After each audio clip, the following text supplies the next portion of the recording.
Dès le lendemain, l'armée dément. Affaire classée? Certainement pas. Durant plus de 50 ans, enquêtes et révélations entretiennent le mystère autour des débris trouvés à Roswell. Soucoupe volante, petits hommes verts, si Roswell cristallise durablement les imaginaires, c'est que l'affaire a grandi sur des peurs et des interrogations bien réelles. Façonné par la guerre froide, revigoré par le conspirationnisme, Roswell nous entraîne dans les tourments d'un monde bouleversé par les progrès de la technologie.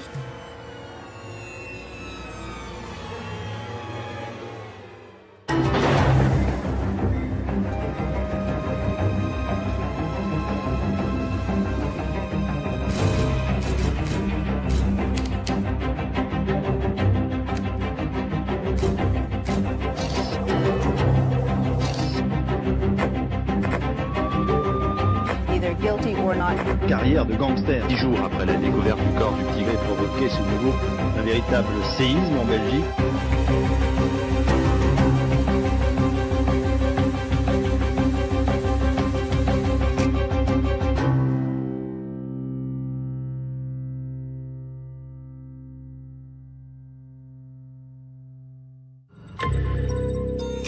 Sud-est des États-Unis, Nouveau-Mexique. En cet été 1947, alors qu'il parcourt son ranch, un cow-boy du nom de Mac Brazel fait une étonnante découverte. D'étranges débris sont disséminés sur ces terres. Mac Brazel se rend à Roswell pour raconter son histoire au shérif. La région est truffée de bases militaires. Le shérif décide de prévenir la base aérienne voisine. L'armée envoie ses hommes collecter les débris.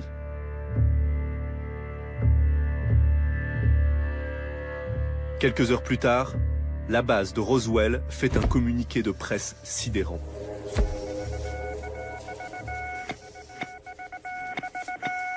The Army Air Forces has announced that a flying disc has been found and is now in the possession of the Army. D'abord relayée par le journal local, la nouvelle est rapidement reprise par la presse nationale. Si le sujet passionne le public, c'est qu'en cet été 1947, de nombreux Américains affirment avoir aperçu dans le ciel d'étranges objets. Mais à Roswell, on aurait capturé l'un d'entre eux. Army officers say the missile found sometime last week has been inspected at Roswell, New Mexico. L'information commence à être diffusée à la radio et très rapidement, d'autres personnes vont dire « mais moi aussi j'ai vu des choses bizarres ». Quasiment tous les journaux des États-Unis consacrent un article, parfois en une, parfois des manchettes, à ces objets qui ont été vus. Alors on ne les appelle pas tout de suite soucoupes volantes. Le terme de soucoupe volante apparaît précisément à ce moment-là. Il est dû à un pilote de ligne, Kenneth Arnold. L'aviateur affirme avoir vu 9 objets inconnus se déplaçant à une vitesse prodigieuse. Il les a dessinés. Ce qui l'intrigue, c'est la forme des objets. Ils sont plats, arrondis à l'avant et triangulaires à l'arrière. Ce n'est pas des soucoupes. Mais ils se déplacent comme des galets qui ricochent sur l'eau. Et c'est là que l'expression flying saucer, flying disc, soucoupe volante, a été inventée par la presse pour qualifier des phénomènes qui étaient vus dans le ciel par un tas de témoins. CBS reports UFO. Friend, foe or fantasy. La toute nouvelle télévision s'empare elle aussi du phénomène. Elle offre une tribune à ses apôtres d'un monde extraterrestre. You just fall across the road and hover over there a minute and then drop to the ground? Apparently it was an object. I don't know exactly what it was. It was a bright blue object. Lorsque l'affaire de Roswell éclate, plus de 850 à 900 observations d'OVNI sont signalées. La presse va monter en épingle cette idée de soucoupe volante. Donc ça, c'est le premier moment Roswell, la rumeur qu'il existerait des objets qui se promèneraient dans le ciel américain. Cette rumeur inquiète l'état-major américain. L'affaire remonte en haut lieu. Les précieux débris de Roswell sont envoyés par avion à une base militaire du Texas. Là, ils sont examinés par des experts spécialisés dans les opérations secrètes. C'est important de se souvenir qu'à l'époque, beaucoup d'observations d'OVNI étaient probablement dues aux essais de nouveaux avions.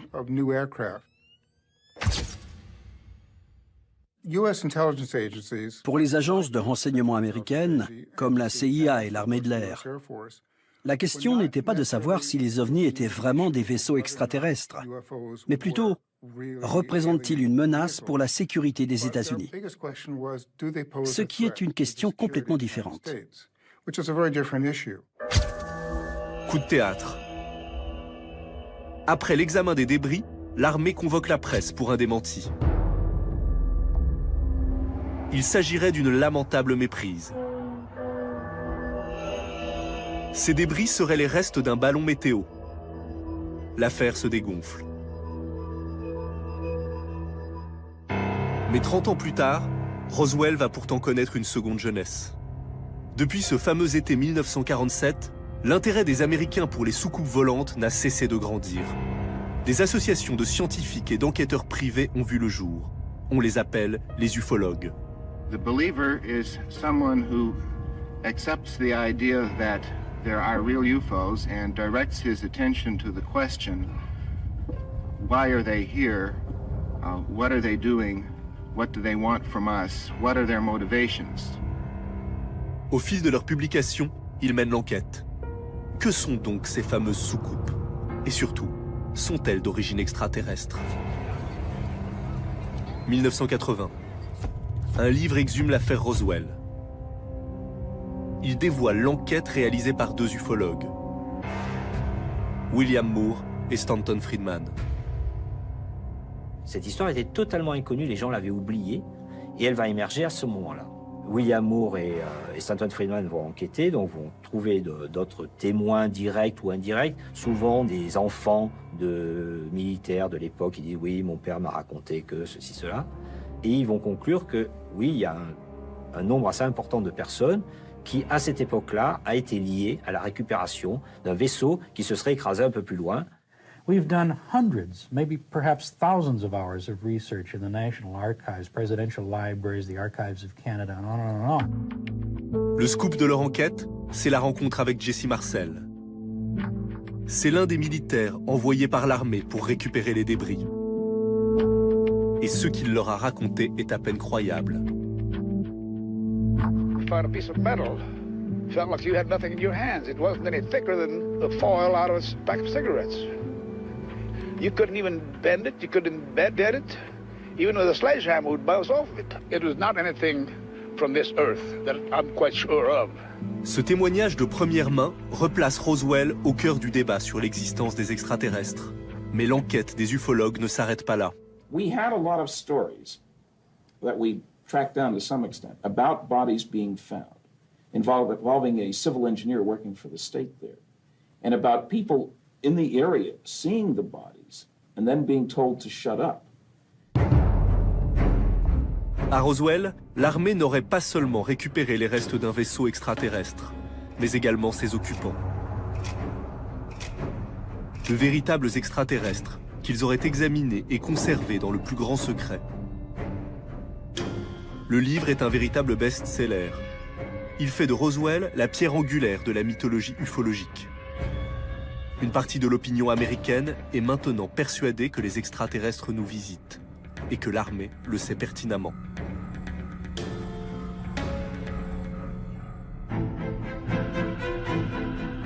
Si cette croyance a pu éclore dans de telles proportions, c'est que les États-Unis lui offraient alors un terreau fertile. Dès le début du XXe siècle, une presse populaire y diffuse des histoires imaginaires, racontant l'invasion de la Terre par un peuple venu de l'espace. Un des grands facteurs qui a généré le phénomène OVNI, c'est la science-fiction. Au début du XXe siècle, dans les années 20, il y a ce qu'on appelle aux États-Unis des pulps. Et les pulps, c'est des magazines grand public. Et ces pulps présentent les aventures des aventures de science-fiction. Et si on regarde ces aventures et qu'on les analyse en détail, on se rend compte qu'ils présentent déjà tous les éléments qu'on va trouver ultérieurement dans le phénomène OVNI. Et donc c'est assez impressionnant. Donc, on appelle ça l'antériorité de la science-fiction sur le phénomène OVNI. Et il y a plein d'illustrations dans les pulps américains notamment qui montrent des soucoupes volantes parfaites, il ne manque pas un boulon, avant 1947.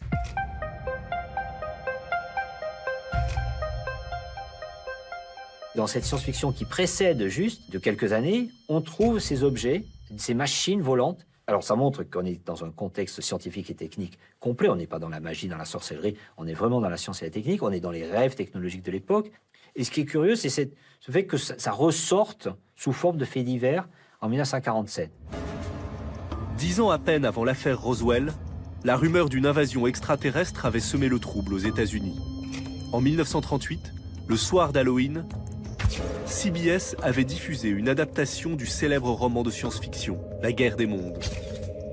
La pièce radiophonique, réalisée par le tout jeune Orson Welles, était présentée sous forme de flash d'information.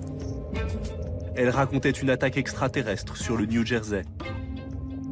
L'émission avait créé un vent de panique chez les auditeurs, incapables de faire la différence entre la fiction et la réalité. Quand Orson Welles avait diffusé son émission radio en annonçant que des Martiens attaquaient la Terre, il y avait eu des réactions dans la région où était supposée se dérouler l'attaque. Il y avait eu les gens avaient eu peur, etc. Donc on savait que c'était déjà un antécédent qu'il pouvait y avoir des réactions sociologiques fort intéressantes par rapport à cette idée d'envahisseur extraterrestre. We're deeply shocked and deeply regretful about the results of last night's broadcast. Radio is new and we are learning about the effect it has on people. Cette histoire est une espèce de répétition de cette idée que le public est prêt à croire à peu près n'importe quoi, est prêt à paniquer et à croire aux martiens et à tout un tas de choses qui remplissent les revues de science-fiction à la même époque. Et cette histoire va être réutilisée pendant l'été 47. Quand l'affaire des soucoupes volantes émerge, on va faire référence à Orson Welles, on va même aller l'interroger pour lui demander ce qu'il pense de ces soucoupes volantes, parce que certains font le lien en disant on a à nouveau une espèce de, pas de panique là, mais d'espèce d'inquiétude générale sur des choses qui passent dans le ciel. En 1947, cette inquiétude générale est d'autant plus forte qu'elle rencontre la crainte d'un ennemi bien réel, l'URSS. Aux États-Unis, le climat de peur qui s'installe est propice à tous les fantasmes. C'est vrai que les Américains, à l'époque de la guerre froide, étaient vraiment très inquiets que certains des engins observés, des ovnis observés, seraient en fait des engins à la technologie inconnue, ou très en avance, des Russes. Beaucoup d'Américains avaient peur de l'Union soviétique. On aurait pu imaginer un scénario où l'Union soviétique aurait exploité la panique autour des ovnis pour masquer ses propres intentions, à savoir une attaque potentielle des États-Unis.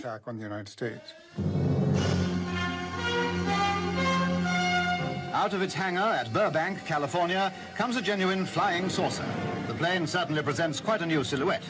Its long-range radar vision will be used for giving early warning of enemy attack to ships of the United States fleet. Sur fond de guerre froide, la course à l'armement atteint son paroxysme dans le domaine nucléaire.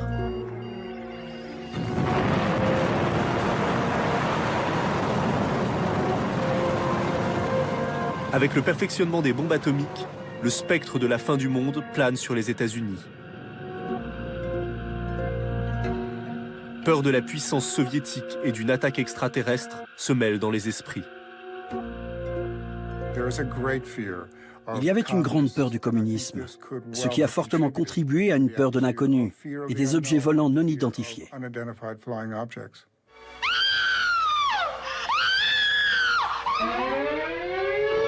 L'industrie du cinéma s'empare du phénomène et produit en nombre des films populaires. Flying saucers have invaded our planet.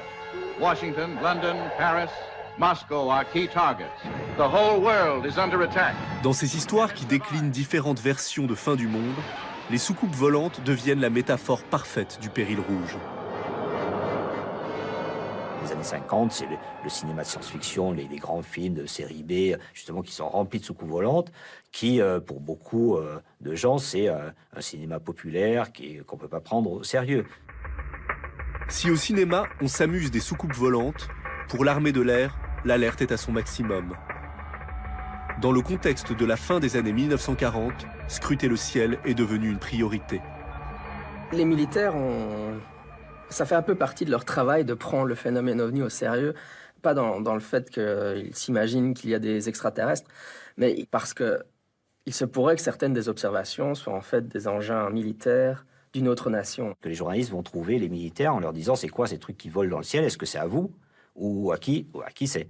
C'est ainsi que dès 1947, dans le plus grand secret, l'Air Force met en place des groupes d'experts militaires chargés d'étudier le phénomène OVNI, comme le projet Blue Book.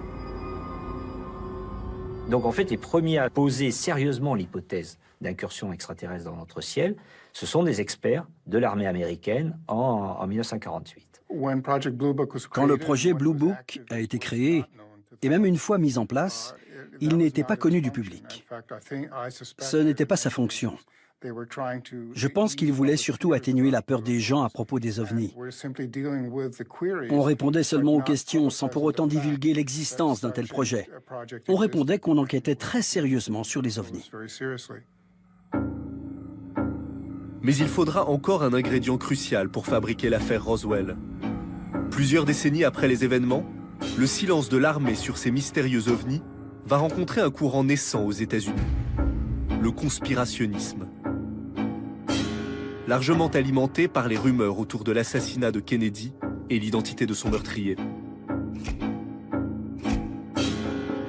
10 ans plus tard, le scandale du Watergate renforce dans l'esprit des Américains l'idée que le gouvernement leur dissimule la vérité. Therefore, I shall resign the presidency effective at noon tomorrow. Les théories conspirationnistes étaient beaucoup plus répandues. Les gens étaient plus enclins à croire que le gouvernement cachait quelque chose dans ce qui aurait pu être une conspiration. Le conspirationnisme, quelque part, il remplit des fonctions sociales. Il vient rassurer une société sur ses valeurs, sur ses normes, par rapport à ce qu'il ne comprend pas. Les théories du complot, au même titre que les rumeurs, elles naissent principalement, pas que, mais principalement, dans des moments d'incertitude et d'indétermination sociale. C'est donc en pleine hystérie conspirationniste que sort le livre de Friedman et Moore. En 1980, Roswell devient un Watergate cosmique. Il y a une histoire politique américaine où le complot, la théorie du complot, est omniprésente. Et c'est aussi pour cela que l'affaire de Roswell peut démarrer en tant que mythe conspirationniste, en lien avec les théories ufologiques. Au début des années 1990, une partie des Américains sont persuadés que l'armée ne leur dit pas tout. Soutenus par la presse, ils exercent une telle pression sur le Pentagone que le gouvernement prend alors une décision inédite. La déclassification des documents secrets de l'Air Force. En 1994, un rapport d'1 millier de pages est rendu public. Lors de sa présentation à la presse, les militaires reconnaissent qu'ils ont menti dans l'affaire Roswell. We're confident once the report is out and digested by the public that this will be the final word on the Roswell incident.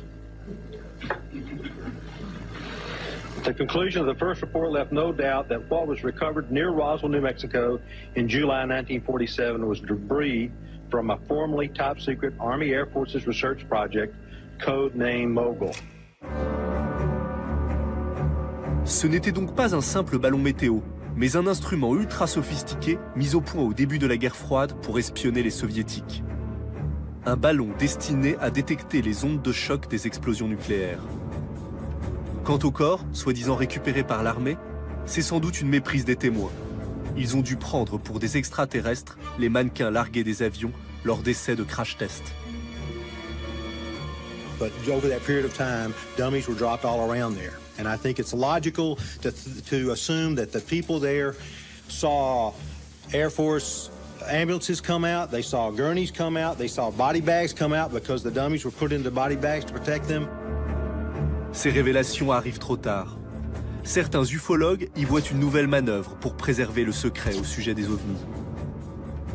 Le fait que le gouvernement ait révélé un premier mensonge a laissé beaucoup de conspirationnistes penser que la seconde version en était un aussi. Donc là, on est dans des controverses qui sont totalement impossibles à stabiliser. À partir du moment où il y a l'idée de complot, de secret, d'informations que l'on cache, et l'armée a largement contribué à valider cette idée en expliquant qu'eux-mêmes avaient menti dès 1947, l'histoire s'emballe et ne peut plus s'arrêter. 1995. La télévision offre à Roswell un nouveau rebondissement. Il s'agit d'un film, l'autopsie, par les chirurgiens de l'armée, d'un extraterrestre récupéré à Roswell.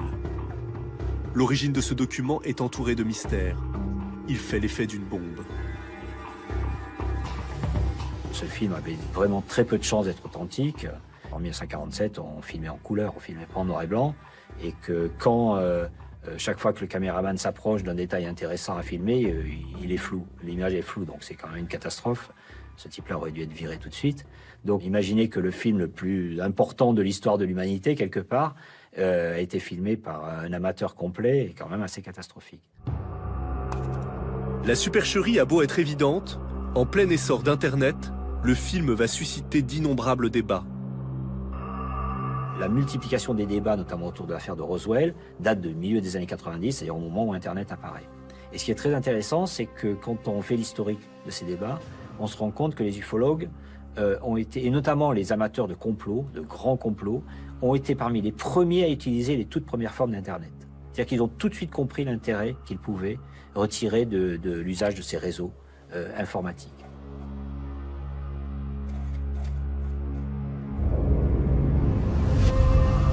Propagée par Internet, l'affaire Roswell a maintenant le visage d'un alien aux grands yeux en amande. Elle dépasse les frontières américaines pour entrer dans la légende. Le mythe des extraterrestres a trouvé son histoire originelle. La ville de Roswell en devient le sanctuaire. Aujourd'hui, elle en profite sans scrupule. I've read about this for so many years, and I do believe it happened, and I wanted to come here and experience what all the other people here are here to get out of it, to see where it took place. Roswell est devenu un vaste supermarché, où des aliens sont à vendre à tous les coins de rue. Oui, la ville de Roswell, aujourd'hui, c'était une sorte de parc d'attractions. Et Roswell est devenu un centre comme ça, mais pour l'ufologie, un pôle touristique majeur. C'est un peu un sol sacré pour eux. On y va, on fait un pèlerinage à Roswell, comme avant on aurait été à Lourdes. La zone du crash donne lieu à de véritables pèlerinages. Roswell est devenu l'épicentre de toutes les croyances ufologiques. La mythologie ovni, elle s'est complexifiée au fur et à mesure des décennies en rajoutant des éléments au départ. Les gens ne voient que des soucoupes volantes, et puis après, il y aura les enlèvements qui vont se rajouter. My mother and I have both had close encounters of the fourth kind. We've been transported aboard a UFO of some sort of craft. We've undergone physical examination, mind scan process, and reproductive processes. They're creating a hybrid race between humans and extraterrestrials. Ce courant existe, et on voit fleurir des thèses un peu plus, j'allais dire, extrêmes, du type les reptiliens, l'existence sur Terre de races hybrides entre hommes et extraterrestres qui seraient en vérité les dirigeants du monde. On peut citer parmi les reptiliens célèbres selon ces théories le prince Charles, la reine d'Angleterre, Nicolas Sarkozy, Barack Obama, etc., etc. Le cinéma s'est aussi inspiré des motifs développés autour de l'affaire Roswell. Fin du monde, complot et extraterrestres font bon ménage à Hollywood. Il y a énormément de déclinaisons dans le cinéma américain. Dans les séries télé, on pense ici aux X-Files, aux Envahisseurs. Dans le cinéma, c'est Rencontre du troisième type, E.T., Men in Black, Mars Attack. La liste est quasiment infinie des films américains qui reprennent l'idée d'une invasion extraterrestre et d'une dissimulation gouvernementale. Si Roswell passionne toujours autant, 70 ans après la naissance du fait divers, c'est peut-être parce qu'il fait écho à une interrogation plus profonde. La Chine vient de construire le plus grand télescope du monde, destiné à capter tout signal venant de l'espace. La question des extraterrestres, n'est peut-être pas la bonne question. La vraie question, c'est est-il possible qu'il existe d'autres formes de vie dans l'espace? Je pense que ça serait quand même, très étrange que nous soyons seuls dans l'univers. Donc s'il y a un pari à faire, c'est celui qu'évidemment nous ne sommes pas seuls. Pierre angulaire du mythe extraterrestre, l'affaire Roswell interroge aussi le monde moderne, sur la possibilité d'un ailleurs, la fragilité de notre destin, l'existence d'un monde hors du monde.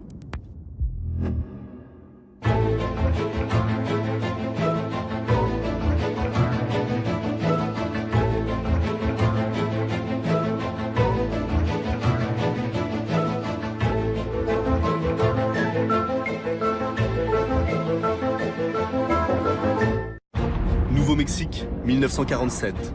En plein désert, près de la petite ville de Roswell, on aurait trouvé les débris d'un engin extraterrestre. Dès le lendemain, l'armée dément. Affaire classée? Certainement pas. Durant plus de 50 ans, enquêtes et révélations entretiennent le mystère autour des débris trouvés à Roswell. Soucoupe volante, petits hommes verts, si Roswell cristallise durablement les imaginaires, c'est que l'affaire a grandi sur des peurs et des interrogations bien réelles. Façonné par la guerre froide, revigoré par le conspirationnisme, Roswell nous entraîne dans les tourments d'un monde, bouleversé par les progrès de la technologie.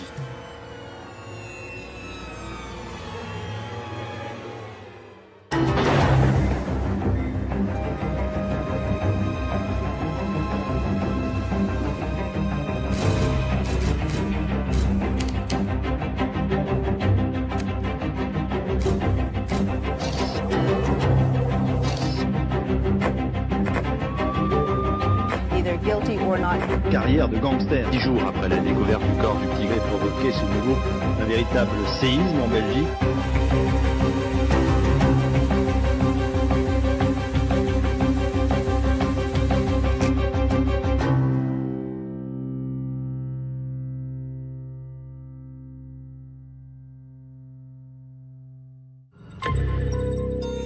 Sud-est des États-Unis, Nouveau-Mexique. En cet été 1947, alors qu'il parcourt son ranch, un cow-boy du nom de Mac Brazel fait une étonnante découverte. D'étranges débris sont disséminés sur ces terres.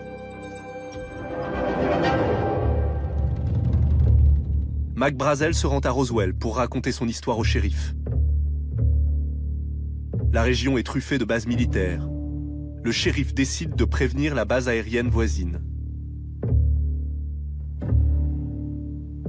L'armée envoie ses hommes collecter les débris.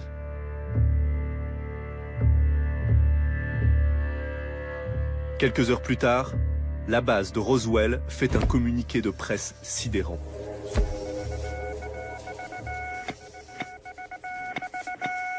The Army Air Forces has announced that a flying disc has been found and is now in the possession of the Army.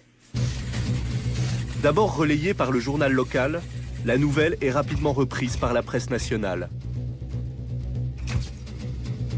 Si le sujet passionne le public, c'est qu'en cet été 1947, de nombreux Américains affirment avoir aperçu dans le ciel d'étranges objets. Mais à Roswell, on aurait capturé l'un d'entre eux. Army officers say the missile found sometime last week has been inspected at Roswell, New Mexico. L'information commence à être diffusée à la radio et très rapidement, d'autres personnes vont dire « mais moi aussi j'ai vu des choses bizarres ». Quasiment tous les journaux des États-Unis consacrent un article, parfois en une, parfois des manchettes, à ces objets qui ont été vus. Alors on ne les appelle pas tout de suite soucoupes volantes. Le terme de soucoupe volante apparaît précisément à ce moment-là. Il est dû à un pilote de ligne, Kenneth Arnold. L'aviateur affirme avoir vu 9 objets inconnus se déplaçant à une vitesse prodigieuse. Il les a dessinés. Ce qui l'intrigue, c'est la forme des objets. Ils sont plats, arrondis à l'avant et triangulaires à l'arrière. Ce n'est pas des soucoupes. Mais ils se déplacent comme des galets qui ricochent sur l'eau. Et c'est là que l'expression flying saucer, flying disc, soucoupe volante, a été inventée par la presse pour qualifier des phénomènes qui étaient vus dans le ciel par un tas de témoins. CBS reports UFO. Friend, foe, or fantasy. La toute nouvelle télévision s'empare elle aussi du phénomène. Elle offre une tribune à ces apôtres d'un monde extraterrestre. to just fall across the road and hover over there a minute and then drop to the ground? Apparently it was an object. I don't know exactly what it was. It was a bright blue object. Lorsque l'affaire de Roswell éclate, plus de 850 à 900 observations d'OVNI sont signalées. La presse va monter en épingle cette idée de soucoupe volante. Donc ça, c'est le premier moment Roswell, la rumeur qu'il existerait des objets qui se promèneraient dans le ciel américain. Cette rumeur inquiète l'état-major américain. L'affaire remonte en haut lieu. Les précieux débris de Roswell sont envoyés par avion à une base militaire du Texas. Là, ils sont examinés par des experts spécialisés dans les opérations secrètes. C'est important de se souvenir qu'à l'époque, beaucoup d'observations d'OVNI étaient probablement dues aux essais de nouveaux avions.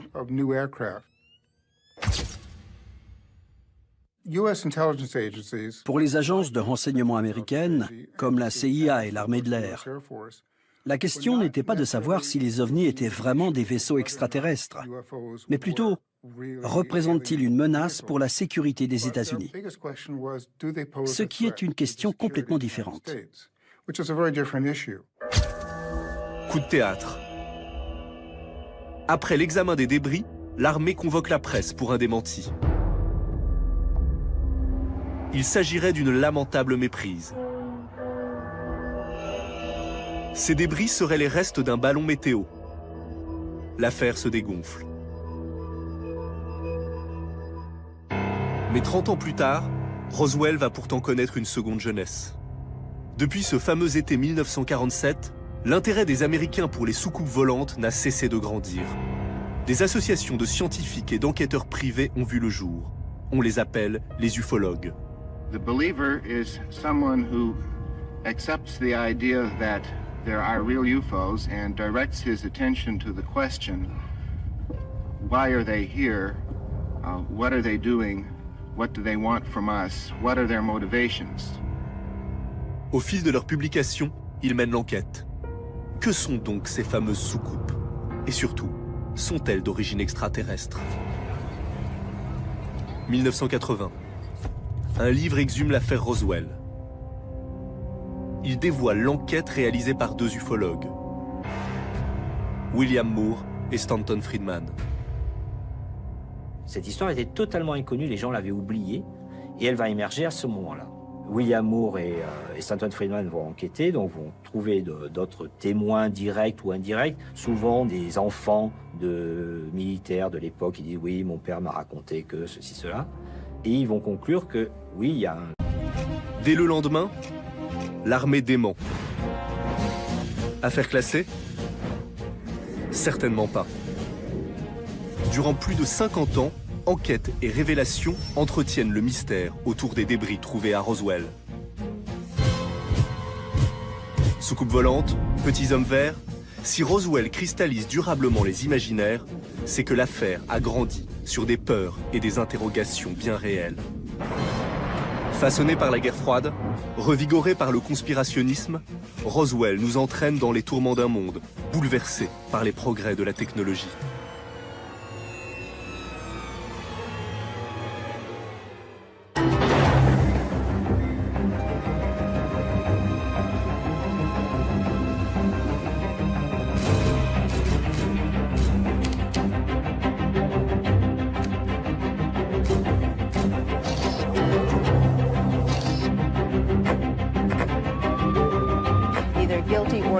Carrière de gangster. 10 jours après la découverte du corps du Tigré provoqué ce nouveau un véritable séisme en Belgique.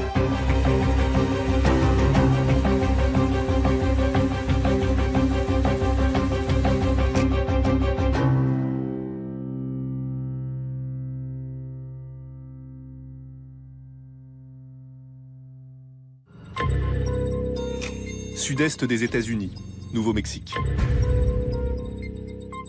En cet été 1947, alors qu'il parcourt son ranch, un cow-boy du nom de Mac Brazel fait une étonnante découverte. D'étranges débris sont disséminés sur ces terres.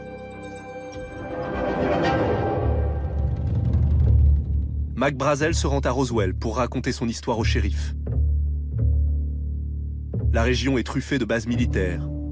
Le shérif décide de prévenir la base aérienne voisine. l'armée envoie ses hommes collecter les débris.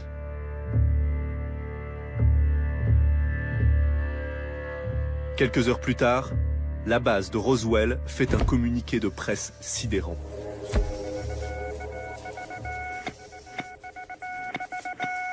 The Army Air Forces has announced that a flying disc has been found and is now in the possession of the Army. D'abord relayée par le journal local, la nouvelle est rapidement reprise par la presse nationale. Si le sujet passionne le public, c'est qu'en cet été 1947, de nombreux Américains affirment avoir aperçu dans le ciel d'étranges objets. Mais à Roswell, on aurait capturé l'un d'entre eux. Army officers say the missile found sometime last week has been inspected at Roswell, New Mexico. L'information commence à être diffusée à la radio et très rapidement, d'autres personnes vont dire « mais moi aussi j'ai vu des choses bizarres ». Quasiment tous les journaux des États-Unis consacrent un article, parfois en une, parfois des manchettes, à ces objets qui ont été vus. Alors on ne les appelle pas tout de suite soucoupes volantes. Le terme de soucoupe volante apparaît précisément à ce moment-là. Il est dû à un pilote de ligne, Kenneth Arnold. L'aviateur affirme avoir vu 9 objets inconnus se déplaçant à une vitesse prodigieuse. Il les a dessinés. Ce qui l'intrigue, c'est la forme des objets. Ils sont plats, arrondis à l'avant et triangulaires à l'arrière. Ce pas des soucoupes. Mais ils se déplacent comme des galets qui ricochent sur l'eau. Et c'est là que l'expression flying saucer, flying disc, soucoupe volante, a été inventée par la presse pour qualifier des phénomènes qui étaient vus dans le ciel par un tas de témoins. CBS reports UFO. Friend, foe, or fantasy. La toute nouvelle télévision s'empare elle aussi du phénomène. Elle offre une tribune à ces apôtres d'un monde extraterrestre. You just fall across the road and hover over there a minute and then drop to the ground? Apparently it was an object. I don't know exactly what it was. It was a bright blue object. Lorsque l'affaire de Roswell éclate, plus de 850 à 900 observations d'OVNI sont signalées. La presse va monter en épingle cette idée de soucoupe volante. Donc ça, c'est le premier moment Roswell, la rumeur qu'il existerait des objets qui se promèneraient dans le ciel américain. Cette rumeur inquiète l'état-major américain. L'affaire remonte en haut lieu. Les précieux débris de Roswell sont envoyés par avion à une base militaire du Texas. Là, ils sont examinés par des experts spécialisés dans les opérations secrètes. C'est important de se souvenir qu'à l'époque, beaucoup d'observations d'OVNI étaient probablement dues aux essais de nouveaux avions.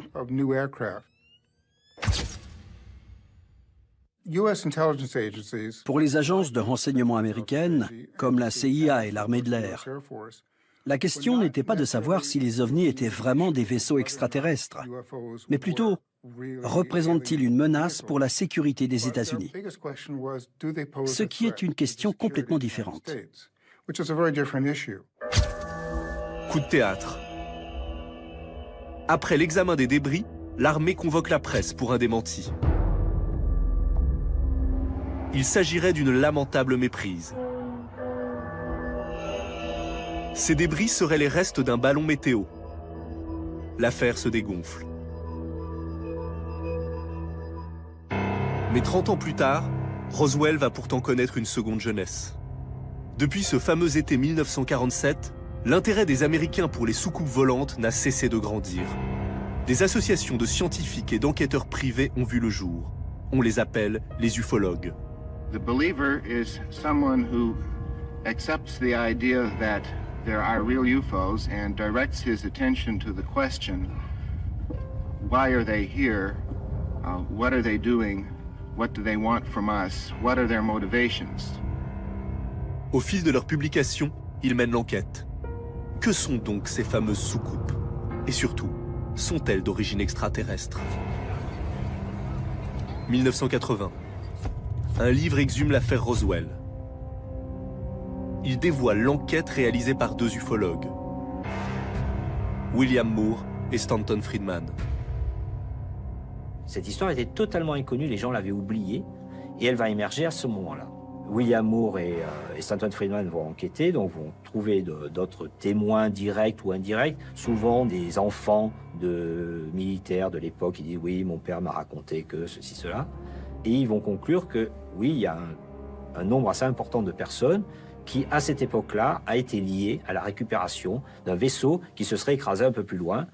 We've done hundreds, maybe perhaps thousands of hours of research in the National Archives, presidential libraries, the Archives of Canada, and on and on and on. Le scoop de leur enquête, c'est la rencontre avec Jesse Marcel. C'est l'un des militaires envoyés par l'armée pour récupérer les débris. Et ce qu'il leur a raconté est à peine croyable. You found a piece of metal. Felt like you had nothing in your hands. It wasn't any thicker than the foil out of a pack of cigarettes. You couldn't even bend it, you couldn't bend it. Even with a sledgehammer would bounce off it. It was not anything from this earth that I'm quite sure of. Ce témoignage de première main replace Roswell au cœur du débat sur l'existence des extraterrestres.